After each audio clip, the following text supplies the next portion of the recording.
Our story begins inside of the Chancellor's office as Jedi Master Mace Windu is lifting his lightsaber to end this, once and for all. After years of searching for the Sith and years of war, Windu had the man responsible for everything right in his grasp, and yet, before he could swing down on the Sith Lord, Anakin blurted out in desperation that he needs Palpatine. For a moment, Mace blankly could only think, why? But it didn't matter. All that mattered was what he did next. So Mace swung down his saber for the kill, but his purple blade never found its mark. Instead, Anakin Skywalker ignited his blue blade and cut right through Windu's arm. Mace screamed out in pain, shock, betrayal, and sadness, and then the lightning hit him so hard. Mace felt like it was touching his bones as it coursed through his body. He couldn't take much more, and Darth Sidious threw him out of the window. Mace fell and his body convulsed, and as he fell forever through the rain-soaked air, his vision went dark as Mace knew this was his end. He lost. But somehow, Mace would soon open up his eyes once more. Slowly but surely, Mace would realize he did not die, or at least he was finding out that there was some sort of life after death. Around him, the stars of space were stretching endlessly, but he stood on a blue bridge that extended many different directions. Echoes of voices from his past seemed to linger around him as Mace tried to grasp what could have possibly been going on here. But then,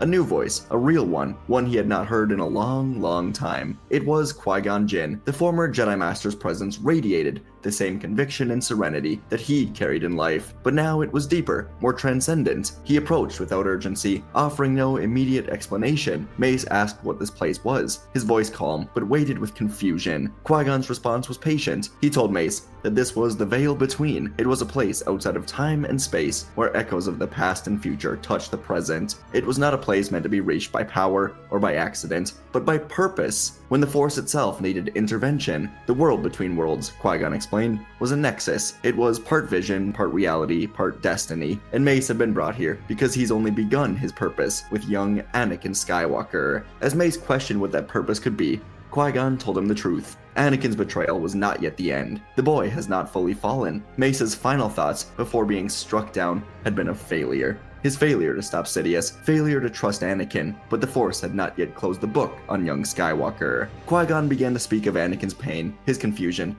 and the deep currents of fear that Sidious had used to twist him. He reminded Mace that the Jedi had lost their way long before the Clone Wars began, and that Anakin's choices, while wrong, were born in part of a system that failed to listen. So Mace listened now in silence, absorbing this difficult truth. Qui-Gon fully admitted that Anakin's path was the fault of his own. No one turns to the dark side without it being a part of them, but Qui-Gon also told Mace that he failed to see the truth, that Anakin Skywalker was always the shatterpoint of the Sith, a shatterpoint that Windu refused to truly acknowledge and try to fix. Qui-Gon gently told Mace that he must be the one to see that Anakin can be redeemed, because without that belief, Anakin will be lost, the Jedi will fall, and the galaxy will enter darkness that could last 1,000 years. Mace looked out over the glowing pathways. In the distance, flickering fragments of moments played like shadows. He saw Anakin standing in the council chambers. He saw the 4 Jedi silently flying across Coruscant without him to fight the Sith. Sidious waiting in a darkened room. Qui-Gon told him the Force was giving him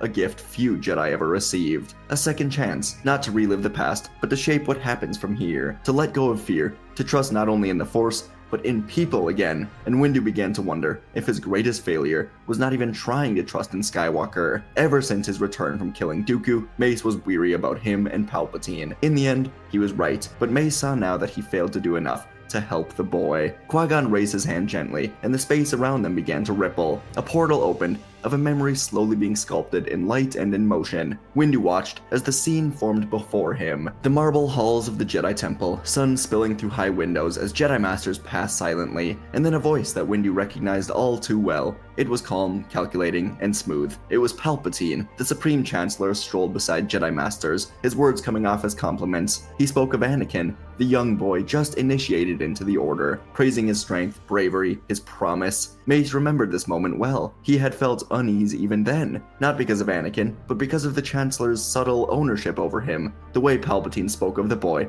as if Anakin were his to guide. But Windu had said nothing. He'd filed it away in his mind, a concern for later on, and Qui-Gon's voice echoed behind the vision, not judgmental, but guiding, questioning now as he asked Windu. He saw it, but he did not act on this. Why? And before Windu could answer, the memory faded and another one emerged. It was of Vancor. Cold winds, jagged mountains, the hum of a damaged gunship. Mace and Anakin trapped beneath a collapsed ship after an ambush by Boba Fett and his bounty hunter friends. They were unable to move or call for help in any way. It was just the two of them, Skywalker and Windu, and despite the situation they were in, Anakin had remained calm despite the odds. He had complete faith that R2-D2 would come through, that their rescue would come. Mace had scoffed at first, but then, hours later, when the little astromech returned with reinforcements, Mace had felt something shift. He didn't say it aloud, but in that moment, he did begin to trust Anakin, not just as a weapon of the Jedi, not just as the chosen one, but as a person with clarity and faith that the Order had begun to lose. While Mace Windu was losing himself to war, Anakin was standing tall as the hero the galaxy needed, and through it all, he hadn't lost himself until now. He cared so deeply for others. He could have left Windu behind, but in that moment, he cared just as much about Windu's life as he did his own. The third memory now was different. It was another vision, and it wasn't loud.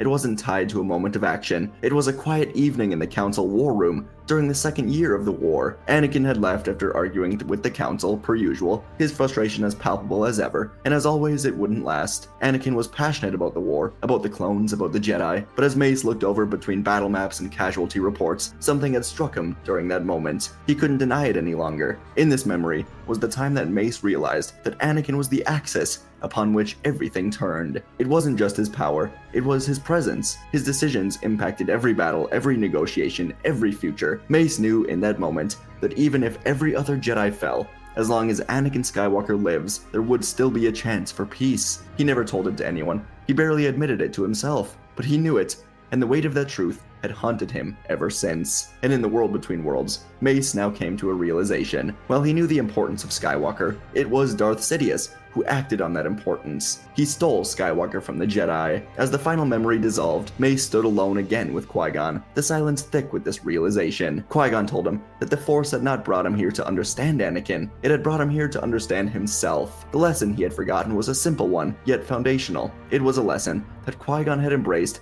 more than just about any other Jedi. Do not center on your anxieties. Be mindful of the future, yes, but not at the expense of the moment. Mace had spent so long wrapped in strategy, predictions, fear of what Anakin might become, that he failed to see who Anakin was in the present. He was too busy thinking of the Jedi trials after killing the Sith that he failed to just focus on that very moment and feel the threads of the Force, that the shatterpoint of the Sith was Anakin, and he'd ignored it. It all hit Mace like a wave. Through the final year of the Clone War, through every political maneuver, every council meeting, every confrontation with Anakin, he'd been trying to prevent disaster, trying to hold a crumbling galaxy together with sheer discipline. But in doing so, he hadn't lived in the moment. He'd stopped listening to the Force, as the Force, once his companion, was not a tool for him any longer. The Jedi had lost their center. So had he. And so Qui-Gon told Windu now to center himself on the moment, focus on the here and the now. Mace did so, closing his eyes, and Qui-Gon told Windu to think about everything going on. What comes to mind? And Windu had only one question. Why would Anakin betray the Jedi for the Sith? Mace sat, he closed his eyes, he calmed his breath. For the first time in months, perhaps years, he let go of control, of fear, of anger, allowed himself to feel and reflect. And the answer came not through logic, but through a presence that was always around, through Obi-Wan's warnings to the Council, through the senator Anakin always seemed to be on a mission with, the same senator who was pregnant, and the father was unknown. Mace thought about Padme. It was her, and Mace realized that Anakin loved her beyond the Jedi Code, beyond anything else, and Palpatine had known. He'd weaponized that love. Mace realized that Sidious must have promised Anakin something. Perhaps he'd offered peace and happiness for her life in exchange for Anakin's soul. It had never been solely about power, it had always been about fear. Anakin's fear of loss, and Sidious was able to weaponize that loss because he convinced Anakin that he could be trusted, while the Jedi treat him like a child. Mace opened his eyes. For the first time, he truly understood Anakin, not as a danger, but as a person who'd never been given the space to grieve, to trust, or to be vulnerable, and Mace saw his own role in that tragedy. Mace saw the truth. Anakin is barely over 20 years old, and he's holding the weight of the galaxy on his shoulders. Sidious offered to hold some of that weight. The Jedi treated Anakin like he was beyond his years, while Sidious was the father Anakin desired. Qui-Gon stepped closer now, his hand resting lightly on Windu's shoulder. The Force offered him clarity, and now a choice. The galaxy teetered on the end of war, and the age of an empire. The Jedi Order was on the edge of extinction, but there was time, still a chance to save Anakin and destroy the Sith. Mace looked at Qui-Gon, but he was gone, and now Windu felt raindrops begin to fall on his face. All around Mace, the streets of Coruscant began to form back into reality, and Mace looked down to his missing hand. It was back. It was as if he were reborn. Sometime later, across Coruscant, Anakin Skywalker stood at the base of the Jedi Temple stairs. His mind was buzzing with thoughts that he didn't dare allow himself to actually feel. The betrayal of Windu, the betrayal of the clones, forcing them to turn on the Jedi, the feeling in the Force of Jedi dying all over the galaxy. Anakin couldn't allow himself to think about it. All he knew was what Palpatine promised him, that if he goes further enough into the dark side, he will find the power within himself to save Padme. That was all that mattered to him, and Anakin was about to go to an unforgivable place and give the order to attack the Jedi Temple. But before he could, a single speeder flew down and landed in front of him and the 501st clones. The clones all raised their weapons, but when Anakin saw who was inside, he ordered them to hold their fire. Inside the speeder was Padme Amidala, but next to her, it was Mace Windu. He stepped forward, demanding to know what was going on. Windu didn't bristle. He didn't draw his saber right now. He just approached slowly, calming himself. Hand was empty, shoulders heavy with regret, and he spoke calmly, confessing that he had feared Anakin. He didn't trust him, but in that fear, it pushed him closer to the very darkness that he'd wished to prevent. But now Windu said he was understanding. He didn't say this part, but for the first time in years, he saw just how young Anakin actually was, and he just asked Anakin to listen. Padme told Anakin that she knows everything. Windu came to her and told her what happened. She said that she loved him, that she always had, but that she could not follow him down this path. If he destroys the Jedi, if he lets the temple burn, he would destroy the last part of himself that was good, and with it, he would destroy her. He would lose the children she was carrying. He would become exactly what he swore to destroy. She told him that she doesn't need a savior. She needs a husband who can choose the hard, right path, even when drowning in fear. The only way to protect her was to be good, to be a Jedi. May stepped forward again, softer now. He reminded Anakin of everything they fought for. He told him that he's not too far gone, that this moment is the pivot point for him and the galaxy. He still has a choice. He said that he now saw what Anakin truly was, not just the chosen one in title, but a real hope for the Jedi, for the galaxy. Anakin looked at Padme, still so full of faith in him. He looked back to Mace, the man he'd resented, now offering him a path he'd always been searching for. He looked at the temple, the place he called home, and the Legion behind him, waiting for the order to march. The silence stretched forever, as Anakin finally allowed himself to feel the darkness in the Force. He struggled to breathe, as he felt the thousands of Jedi falling across the galaxy. He thought of Obi-Wan, of Ahsoka, and it almost made him faint to the ground. Anakin saw just how wrong he was. And then Anakin asked how to stop it, how to undo what has begun, how to save everything. Mace breathed a sigh of relief. He wanted to think of the future, but he centered himself on this moment,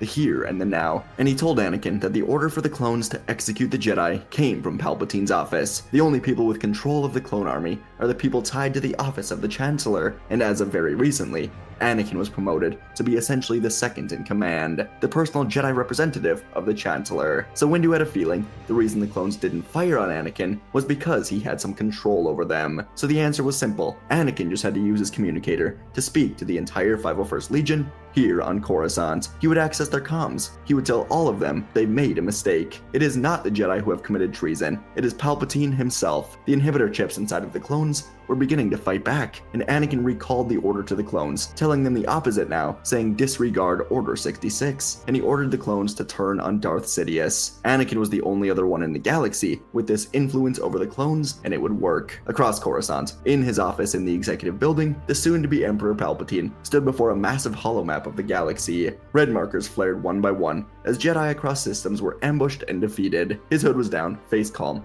eyes glowing with satisfaction. His plan was finally fulfilled. The temple would soon burn behind him. The war was nearly over. Soon, he would speak before the Senate and declare the Jedi traitors and himself Emperor. The Sith's 1,000-year revenge was complete. It was almost too perfect. But then the shift came in the Force. Palpatine completely caught off guard, as it was so sudden, cold, and wrong, as if thousands of minds were changed in a single moment. Sidious reached out instinctively, and he felt resistance in the Force. Confusion, rebellion. His red holomap flickered. Some indicators were reversing. The map of the Jedi Temple was empty of clones. The clones who were supposed to be executing Jedi here on Coruscant have turned around. Palpatine snarled in anger, hands tightening behind his back. This couldn't be possible. The Grand Army was no longer his. And then, a rising sound came from outside his office. It was the crash of loud boots echoing up the executive building's floors. Sidious prepared himself, and the first wave of troopers burst through the door, blasters raised. Palpatine didn't hesitate.